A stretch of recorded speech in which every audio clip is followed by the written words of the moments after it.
这是男生绝对划不走的上帝模拟器，用超大型水箱打造一个河流生态系统。你将扮演上帝的角色，用30天的时间观察各物种的生存演变。第一天，你创造世界，用有机土壤和沙子来铺设水箱的底部。为了模拟出真实的河流，你搬来2根树桩作为点缀，接着用岩石建立地基，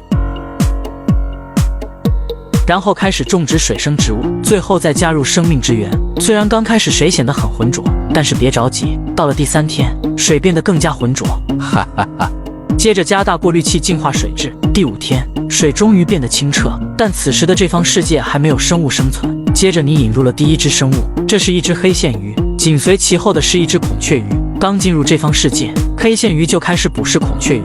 为了阻止黑线鱼捕食其他生物，你往水箱中投放了一只蚯蚓，但是它对蚯蚓根本不感兴趣。而这些掉到地面上的蚯蚓成功吸引了另一只生物，这是一只蓝色小龙虾。它会用钳子将蚯蚓切成2半，一半现在吃，另一半带回家吃。为了保持河道清洁，你决定加入新物种，这是2只小睡狗。刚进入这方世界，它们就开始寻找食物，而其中的一只非常害怕蚯蚓。到了第10天，你往水箱中投放了一些红虫，而黑线鱼还是不喜欢吃，但小水狗可不挑食。让我看看。可能是黑线鱼一个人过于孤单导致的不进食。为了让它不再孤单，你引入了一些外表与它相似的一些小鱼。到了第15天，植物正在快速生长，而水又一次变得很浑浊。接着你又开始换水，而水箱中的藻类正在为鱼儿们生产氧气。与此同时，你还增加了一个2氧化碳注射器，它们会为植物和动物们提供更好的存活机会。到了第20天，你感觉这方世界缺少一些生命力，于是你又引入了一条鲤鱼、一些虎鱼，还有一些红鱼和一位吃藻类的专家。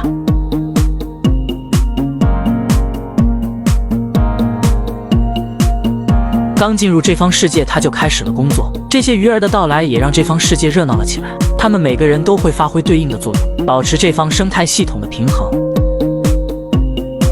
第25天，这方世界一片欣欣向荣，你决定再给黑线鱼喂一次食物，但在观察了2秒半后，它依旧不开口。而这个时候，你决定再加入一种新生物，它的个头是黑线鱼的10倍，一口就能将黑线鱼吞入腹中。但是现在它们还是一些鱼卵，而你必须要将它们分开来养。你还特地为它们打造了一个生态环境。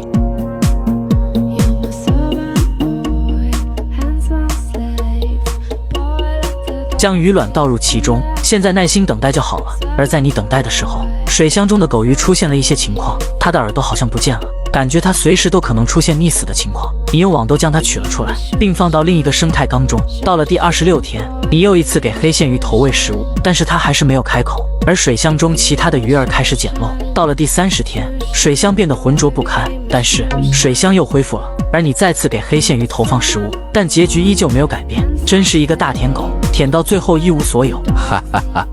而掉到地上的食物还被老虎鱼盯上了，这一幕像极了7夕节的垃圾桶。不仅老虎鱼被吸引，蓝色小龙虾也被吸引了出来。作为上帝，你真是尽了一个舔狗的职责。你又一次给黑线鱼投放食物，这一次它终于开口了。你用了30天才让黑线鱼开始进食，这属实不容易，不像某些舔狗又点外卖又送礼物。哈哈哈。难以想象这方世界到了第100天会是什么样子。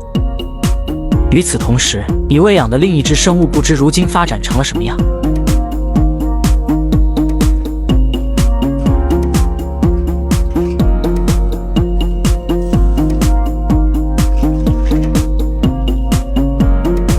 如果将它添加到这方世界里，这方世界会被掀出怎样的腥风血雨呢？